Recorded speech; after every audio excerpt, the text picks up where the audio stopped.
El viajero. Primera parte. El misterio de la gracia de Dios en Cristo. El concepto básico y tradicional en el ámbito cristiano de la gracia de Dios en Cristo se define como don o favor no merecido, acto de la suprema benevolencia de Dios hacia una persona o un conjunto de personas que no merecen dicha bondad. Pero la gracia de Dios va más allá de esta idea concebida en el seno del argot cristiano.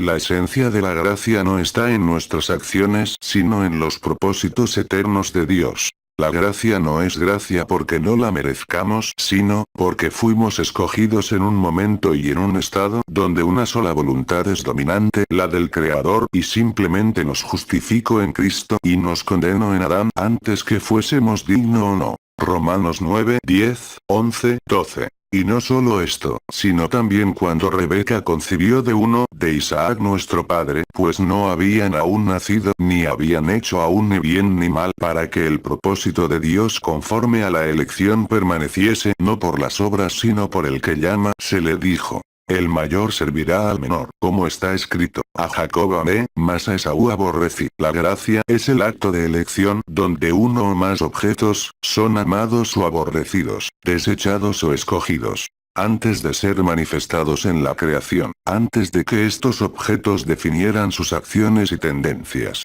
Estos fueron elegidos por una entidad soberana y absoluta, con un alto nivel de sabiduría y poder, con un propósito específico. La gracia define la naturaleza de Dios en todo su contexto. Efesios capítulo 1, del verso 3 al 10.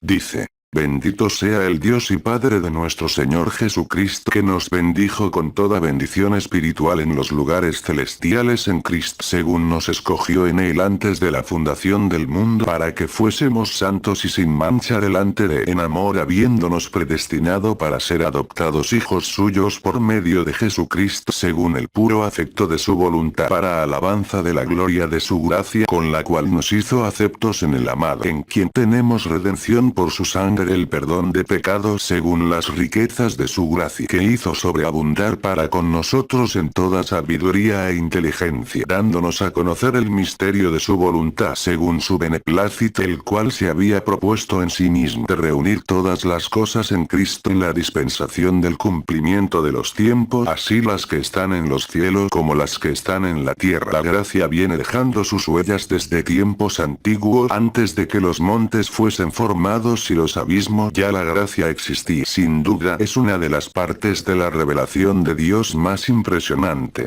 Dice la palabra de Dios: fuimos bendecidos con toda bendición en Cristo desde antes de la fundación del mundo. Efesios 1, 3, 4. Entonces, es obvio entender que es imposible ganarnos el favor de Dios en la vida actual por medio de nuestras propias obras, producto de nuestra justicia, cuando este don se nos entregó en Jesús antes de nacer, antes de ser manifestados en carne. Dice textualmente: bendecido con toda bendición espiritual en las regiones celestes. Pica y se extiende, diciendo, según nos escogió en Él antes de la fundación del mundo. No podía estar mejor definido. Usted está destinado en Cristo a ser sanado desde antes de nacer. Usted fue bendecido antes de ser concebido en el vientre de su madre. Y si esto es así, su única acción para recibir estas riquezas es creer en el Señor Jesucristo y su obra de pura gracia. Si alguien le pide que haga algo más de ahí para recibir la bondad de Dios, tenga mucho cuidado, porque Pablo le llama anatema, lo están separando de la gracia de Cristo. Su vida no inició en el lomo de sus padres, sino en el corazón de Dios antes de que estos nacieran. Dios no decidió bendecirlo ahora que usted le conoce, sino antes, mucho antes de la fundación del mundo en Cristo. Estamos bendecidos en Cristo y malditos en Adán, dice la carta a la iglesia en Roma, porque en el Evangelio la justicia de Dios se revela por fe y para fe. De modo que el justo por su fe vivirá. Romanos 1, 17. El justo vivirá por la promesa establecida en Jesús por medio de la fe, y por la palabra que le sea revelada de Cristo a través del Espíritu Santo enviado de Dios. Él aceptará la misma, andará sobre la revelación y vivirá por ella, y ésta se manifestará a él por pura gracia. ¿Lo crees? El apóstol Pablo dice más: de la manera que lo habéis recibido andad en él.